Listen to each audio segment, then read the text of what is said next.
So I finished my medical school in the year 1981, and then I joined the Indian Army as a medical doctor, a general physician, and this went on for about 10 years. It was a great life, social standing, a nice salary, plenty to do. But somewhere I wanted to study more and I wanted to upgrade my knowledge. And so after 10 years of serving in the Short Service Commission, I started with my master's degree in Pune at the BJ Medical College. And then I did my MD in microbiology, by which time I also had a little baby girl. And so I worked only part-time for a while. But then I went to England, to UK, and I did a fellowship in England on hospital infection control. I came back and I was principal investigator for a project of the Government of India, which was about women rag pickers and how they are affected with tuberculosis and hepatitis B. And during that study, I realized that it was so important to work with the community because lack of awareness regarding their own body, regarding the disease, regarding the services available, regarding simple things like nutrition were lacking. There was a huge gap. And that was the time I think I decided in my mind that I needed to work more with the community than in a clinic which is also very important work, but where life is more comfortable. And that is how the journey started. I wrote a book on hospital waste management because in 1998, the Government of India promulgated the rules regarding biomedical waste management, and we really didn't have any guidelines. So this book was written. It was well received, and it also told me that infection control is a huge issue. But infection control is not existing by itself. They are not watertight compartments. They are health, education, services, systems, how the various schemes, the government schemes work. It's all so interrelated that it doesn't exist one independent of the other. And then in 2001, we got the census results, and that showed a decline in girl-child sex ratio. So it also reflected how the Indian society treats its girls, how subjugated they are, and how there is this whole phenomena of very deeply internalized son preference, which puts the daughters at a great disadvantage, and very often they are eliminated in the womb.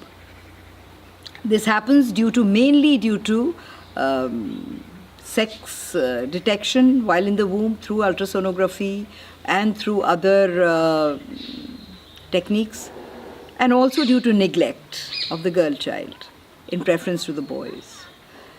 The boys are preferred, they are seen as supports in old age, they are seen as economic assets while girls are seen as economic liabilities. And that has really led to a very sad situation in the country where the number of girls has been declining over the last 2 decades. I've been working on this issue now for more than 20 years, and I realized that, again, we have to work at several levels. At the level of the community, at the level of the implementation of the law, at the level of policy where we have affirmative actions for the girl child, so that the value of the girl child is established in society.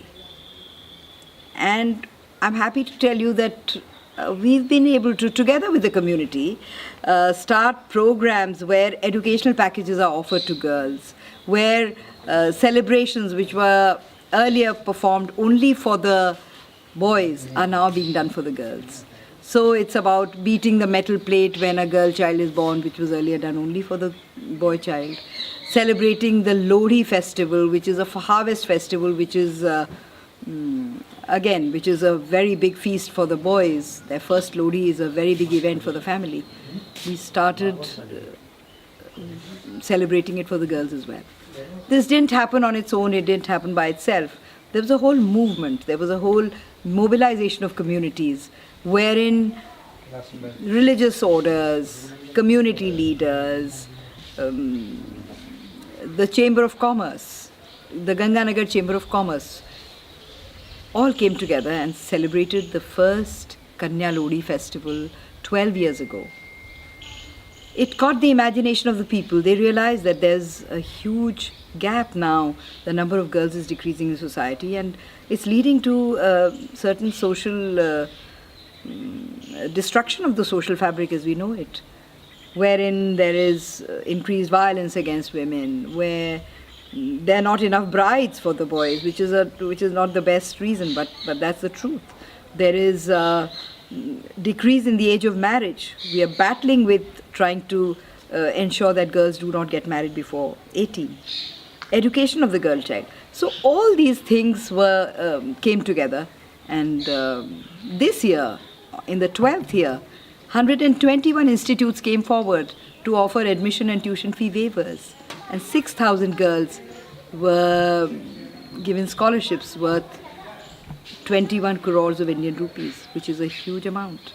So there is a movement, and more importantly, I've been visiting several villages. I try and speak with the communities, because the most important challenge is the changing of mindsets.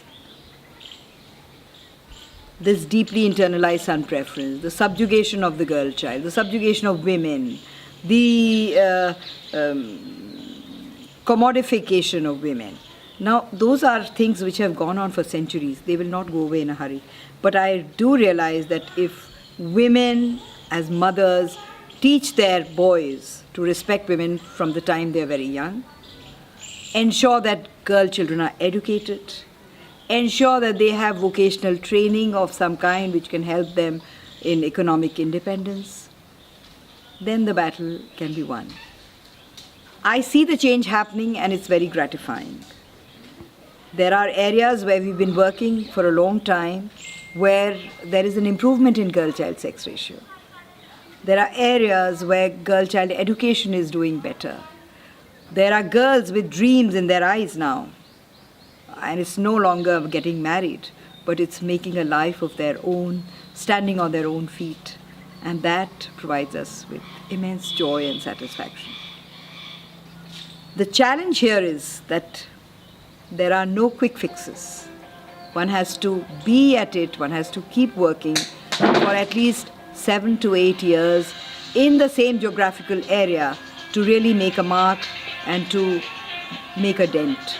And that is the challenge that continues to be. Maybe I will not see a huge change in my own lifetime, but I'm so happy that the process has begun. And I inspire young people, I try and inspire young people to take on these social issues and work with the communities, because that is the most powerful tool we have with us.